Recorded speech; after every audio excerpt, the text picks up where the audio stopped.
who is the special co-host of our interview today. Yeah. So, Tim, you and Lance recorded this podcast while I was out of town. How about giving our listeners an intro on it? It's a really interesting discussion we have with Roxana Janka, who's with the Good for You Coalition, which is a new coalition that formed within the past year. And basically their whole objective is re-engaging students who have fallen through the cracks or on the verge of falling through the cracks after a year of learning loss and really trauma. And so they, are focusing on ensuring that students have equal access to the academic resources and the technology and the support that they need to, have a thriving, positive, supportive learning environment. They're very focused on ensuring that every student has the individually tailored learning opportunity that they need to succeed. And most importantly, to kind of dovetail this talk of the economy, to ensure that they have the skills training that they need to get a good paying job and succeed in the economy of today and the future. So it's a really interesting discussion. We talk a lot about a poll that they just released of California high school parents with their attitudes and their strong message to lawmakers on education issues and the performance of their child's schools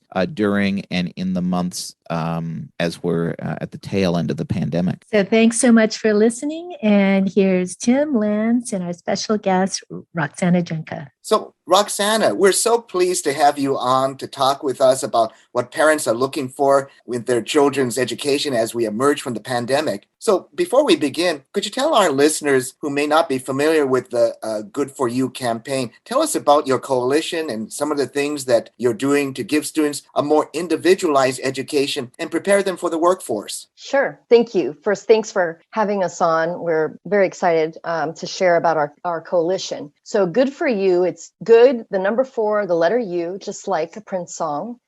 Efficiency with his lyrics we adopted for the name of our campaign. And the idea rose from the pandemic and seeing the gap of a one-size-fits-all education and how students were really suffering, and especially our most vulnerable students who take the brunt of any kind of disruption or difficulty that we experience, like the pandemic. And we are a coalition of parents, educators, community leaders, organizations who serve vulnerable youth, who understand that the best way to keep students, all students, engaged is through a personalized learning with trauma-informed care. And so we understand that. And then we were curious about what parents thought. So we did a statewide poll and saw overwhelmingly parents felt the same way. And then we decided it's time. We need to create a coalition to raise awareness about the options that parents can have and demand, and about the ways that all schools can integrate some principles to help keep students engaged, learning, and prepared for life after they graduate high school. So that's how Good for You came to be. And could I just quickly ask a quick follow-up there? Could you tell us a little bit more about this trauma-related learning that you mentioned? Yes. So personalized learning with trauma-informed care is where first that the curriculum is individualized to the student. So it is based on the student's strengths, talents, needs, challenges, and this trauma-informed lens should be a part of the educational experience, because students endure trauma all the time, especially after this past year. This was this year of disruption to their school, to their lives, was traumatic. And when we see the symptoms of trauma show up in children, it shows up as disruptive behavior and other issues. And rather than treat those behaviors as discipline problems, we want teachers and educators in schools to instead take a trauma-informed approach, which helps students identify their emotions, learn how to cope, redeem themselves if it's necessary, problem solve, conflict resolution. These are the life skills that will serve students beyond high school. And frankly, I know some adults who could use some refinement of those skills too. So it's really important that that's part of the education experience too. So Roxana, a lot of your work focuses on getting to students who are at risk before they drop out and turn to, unfortunately, we see too many turn to lives of criminal activity. So maybe you could set the stage for our listeners, just how bad is the dropout problem in California today, and how has the pandemic negatively affected students who were already struggling before COVID-19? Yes. Absolutely. So we have about 500,000 opportunity youth in California, and this was pre-pandemic. So this number has likely gone up. And opportunity youth are 16 to 24-year-olds who are not in school and not in the workforce. They're not engaged in a job. So what are they doing? How are they spending their time when they have few other prospects? And the question that we want to answer and that drives us is what kind of life are they set up for without an education, a life of struggle. So we're very focused on that vulnerable population who were more negatively impacted by the pandemic. About 1.5 million students in California did not have access to a laptop or internet during school lockdowns. So, how in the heck were they at all able to learn and keep engaged and connected with their school and their peers? So we see a dramatic learning loss from this past year. And we know that students of color and those from low-income households were disproportionately affected as well. So, Roxana, in recent weeks, we've learned that as we emerge from the COVID-19 pandemic, and you mentioned the learning losses and all the other negative things that have unfortunately flowed from the pandemic, enrollment has dropped sharply in the traditional public schools, both nationally and here in California, and particularly, for example, in the Los Angeles Unified School District. So what we're seeing on the flip side is enrollment in charter schools and private schools and even homeschool really skyrocketing. I've actually got a new book that's coming out in literally the next few days called The Homeschool Boom that looks at the pandemic, especially from what's going on in the homeschool community. But from what you're seeing on the front lines, why are parents and students voting with their feet, so to speak, in such large numbers by choosing alternative learning environments? Right. So we heard from parents that they want personalized learning. That is undeniable. And no matter how great any teacher is, keeping 30 to 35 students engaged in a classroom, let alone a Zoom meeting, is a near impossible task. And realizing this, realizing our future is going to likely require us to be nimble between in-person and remote, just for the new life, the new reality. Parents want more flexibility and they want a personalized attention for their kids. They want students to progress based on their competency in the subject matter, not how much time they spend in a seat. And they want to be prepared with life skills and job skills that serve the students beyond beyond their high school education, so that they're better prepared for college or to enter the workforce if that's what they choose for their future. And let me follow up just real quickly there. That I know that your organization, your coalition, focuses on vulnerable students and especially those in communities of color. Could you, say just a few words about, maybe how they're feeling, in the aftermath of this pandemic with the learning loss, etc.? Yes. So we, our poll, I'll just tell you a little bit about our poll. We conducted our poll in April of 2021. So at the end of this school year, the last school year, to see how parents were feeling after this first COVID school year. And the numbers were overwhelming in terms of support for these ideas of personalized learning, the necessity for equity in education, and these job and life skills. And African-American parents polled even higher. We oversampled for African-American parents to find out exactly, so we could credibly understand what they felt, and their intensity of support was even higher for those different concepts. Also, they're very concerned about students and their mental health. For a lot of students, school is an escape. It is a safe space. It's a place where they can take a break from maybe uncertain or difficult home lives, where they can go have a meal while learning, while receiving attention in the best schools. So taking that away from students and forcing them to learn in homes where they maybe couldn't find a quiet space or have access to the remote learning has negatively infected their mental health. And we know that parents are very concerned with that. So those are the ideas that are driving them as we come back to this school year now. And we agree that those are probably the reasons that they're choosing independent study, alternative learning programs that are better tailored to their individual student. So let's take a deeper dive into your poll results. And I think, anyone who takes a look at them will see that they should be taken as a wake-up call at the state capitol. So first, your survey asked parents to give California's public high schools an A through F letter grade on a host of issues since the onset of the pandemic. So based on your findings, how did they rate? Parents were pretty clear on this. They gave California education a D or an F in the following: in one-on-one instruction, the ability of the schools to provide one-on-one instruction for their kids, small group learning, tailored curriculum, not leaving kids behind. They do not feel that that's happening. Leaving kids behind academically, reducing the dropout rate, preparing students for college, and arming them with marketable trade skills that they can use to enter the workforce directly. So these are demands of parents, and they don't feel like these needs are being met right now. And they give them a poor failing grade. So now, your survey, Roxana, also asked parents to rate how California's public schools are doing to help those students who are most at risk from dropping out and, descending, unfortunately, into lives of poverty or even crime. So what are they saying are the priorities that schools should be doing to help prevent these at-risk students from slipping through the cracks? Yes.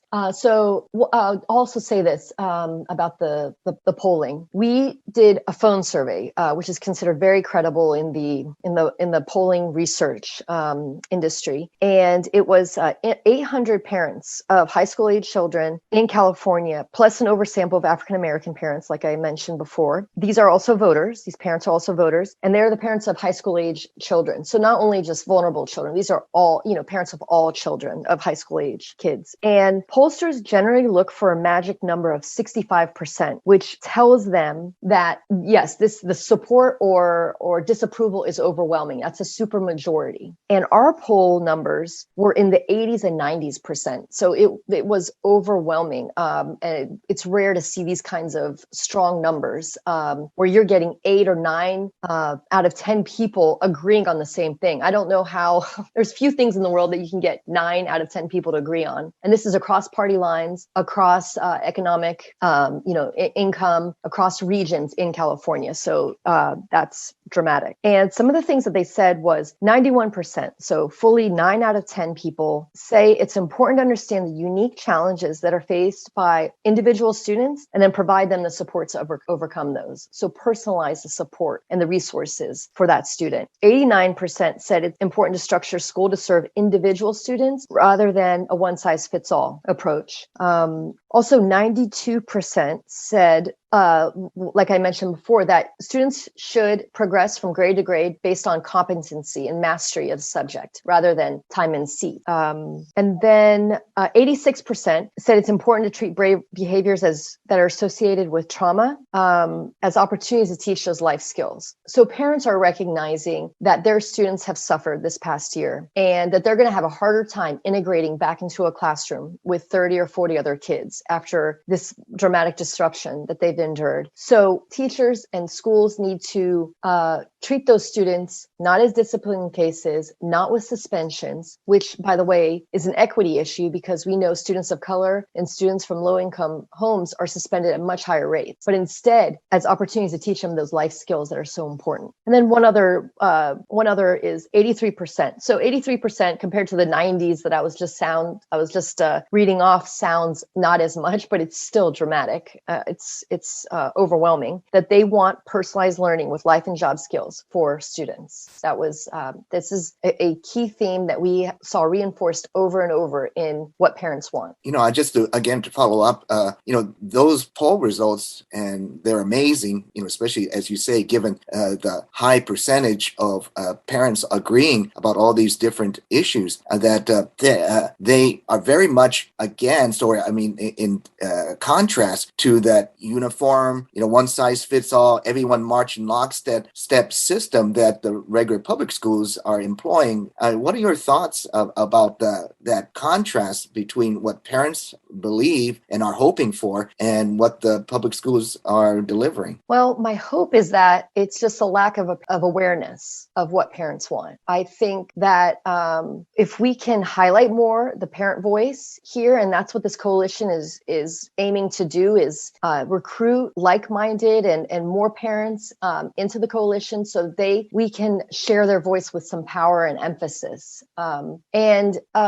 I think also that parents of vulnerable students population are not necessarily a population of voters that have been paid attention to, that have been heeded that much in the past. But things are changing. They're very clear about what they want and what they expect from lawmakers, and how they want to vote, how they will vote to support lawmakers who support these kinds of ideas. So hopefully the tide will start changing and people will wake up to the demands and needs of parents. Also, the pandemic exposed these gaps in a way that parents maybe never knew before. And there's a new realization and a new fervor, I think, for school to start changing up. We have to tailor that education experience to the individual student. And every student, no matter whether they're advanced academically or need a little more support, they will thrive better if the learning is individualized to them. I mean, every student will benefit from that. And every parent, I think, or most parents will recognize the value of that. So lawmakers in Sacramento, of course, took advantage of the COVID-19 pandemic to attack charter schools by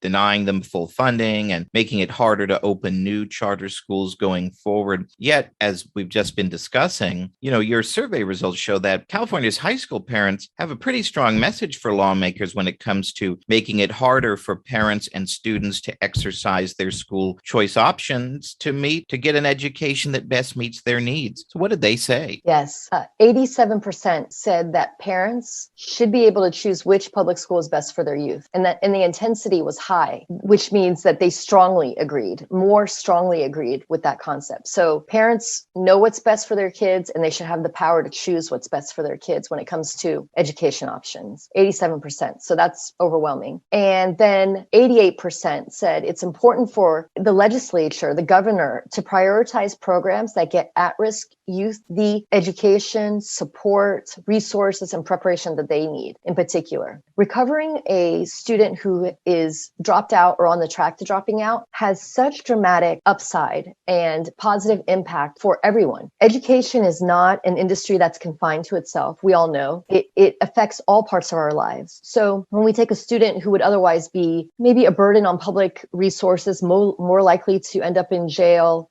commit crime, more likely to have a life of struggle and live in poverty. When we take a student on that track and convert them to a graduate with marketable trade skills, all of the positive contributions that they make impact our communities, our housing values, crime rates, mental health rate, public service costs, everything. The benefit and upside is exponential. So more and more people are realizing that it's not only for me and my kid, but all kids deserve equal, fair access to quality education and the support that they individually need so they can lead better lives and contribute to society along the rest of us. So, your survey results, which, are eye-opening, they open up the question. So how do policymakers, for example, keep these most vulnerable students engaged in learning and in a learning environment that works best for them so they don't drop out and descend into a life of poverty and hardship? Yes. So it goes back to those three keys that we've been talking about. First, ensuring equity, making sure all students have equal and fair access to a quality education, personalized learning with trauma-informed care,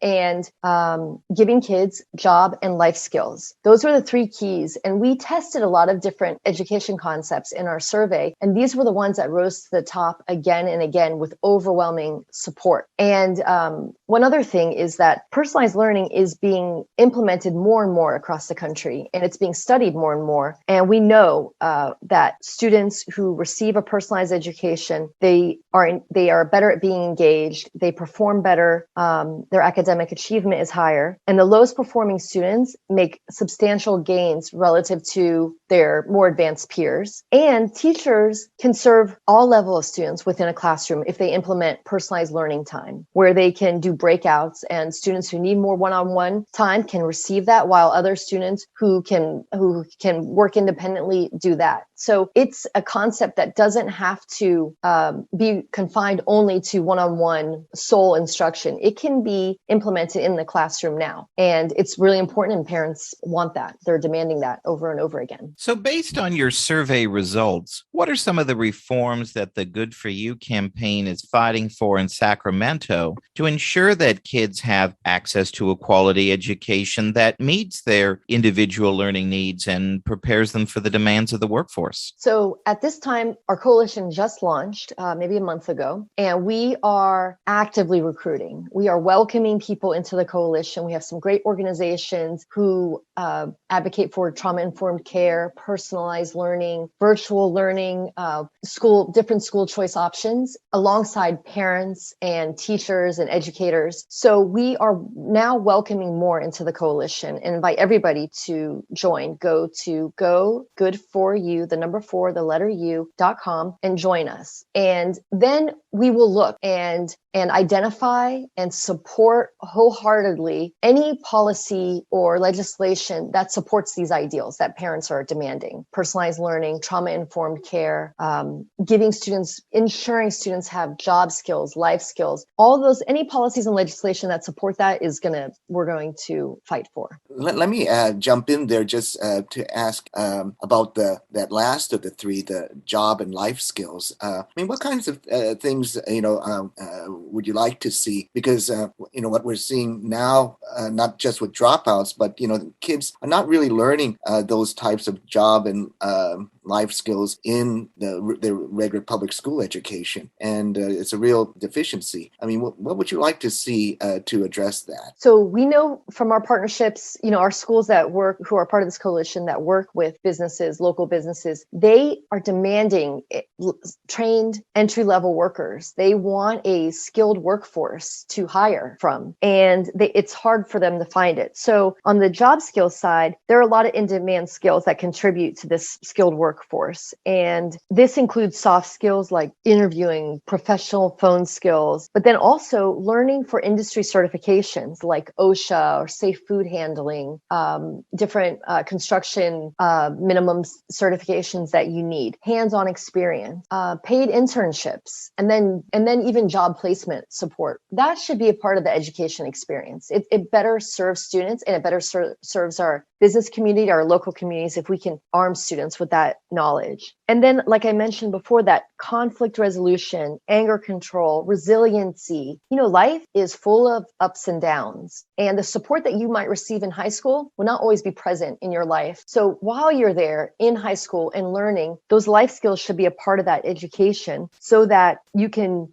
apply it for the rest of your lives, that resiliency, that grit, to not give up, to overcome challenges, to resolve conflicts and solve problems. So those are important parts of educating a human to adapt and perform better in life. So we believe, and parents believe, that should be a part of the educational experience. And I think that's really true. In one of my previous books called Choosing Diversity, which focused on model charter schools around the country, one of the very first school that I profile in that book is a place called Life Learning Academy, which actually focuses on dropouts.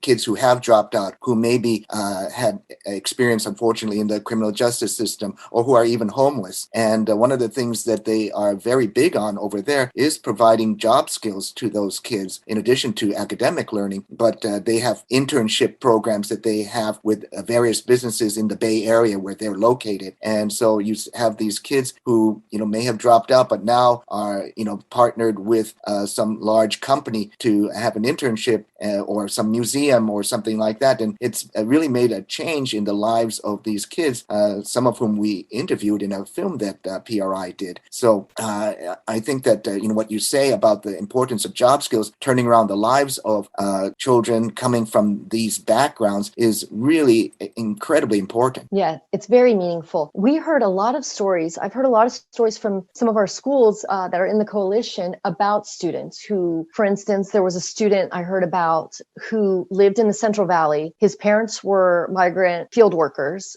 So he was was not performing in school. He was dropping out, and he knew, okay, it's either I go to the fields or I go to this school. And he started with the school, got into the logistics program, which was sponsored by UPS, and did a two-semester program, two-semester program with UPS, and then was hired to work in the warehouse. And so he got a really good paying job and was working while going to school. And because of the flexibility that parents are demanding, he could work, come in the morning, go to school, and then leave to go home and rest and get ready for the night shift again. Otherwise, what's the alternative? If he didn't have that option, he would be working in the fields, which is a life, it's a profession we all need, but it's one that would have been forced on him, not one that he would have chosen. And another example I heard is a student, had a disruptive home life, didn't know if the electricity was going to be on when he woke up one day, didn't have food, struggled, would have washed right out of traditional school, found a program where while he was earning his high school education, he could also receive A+ certification, which is for IT, kind of the Geek Squad guys who help with IT support. And out of high school, got a job making $45,000, which is something that he could never have imagined would be possible for him. And those are kind of opportunities that integrating these important skills and instruction into their high school education, it changes their entire trajectory and brightens their future in ways that were not possible without that. Well, finally, we call our podcast Next Round because of PRI's proximity to wine country and our love of discussing public policy while enjoying a glass of wine, or in Lance's case, a glass of blue soda, as he's not a drinker. So what beer or wine or cocktail or non-alcoholic beverage are you enjoying these days to unwind as you're working so hard to fight for much needed educational reform at the state capitol and around the state? Well, this is the easiest question I've ever had to answer. So when I am unwinding with all my might, I will enjoy a glass of tequila on the rock. My favorite right now is a Cava de Oro Reposado. I like a little bite to my tequila, so I like to taste it. That with lime and some muddled jalapeno is my idea of perfection on a Friday evening after a long week. Well, I hope you'll get to enjoy many tequilas in celebration of your great work and advancements on behalf of the kids of our state. Roxana, thank you so much for joining us. Thanks for having me. And thanks for all the work you're doing to help highlight these really important concepts for education in California. If you like this episode, please tell your friends and subscribe to PRI's podcast at iTunes, Google Play, Stitcher, TuneIn, iHeartRadio, and Spotify.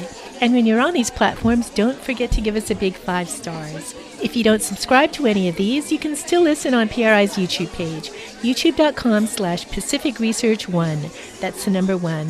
Thanks for listening. I'm Rowena Ichon. Hope you'll come back again for Next Round with PRI.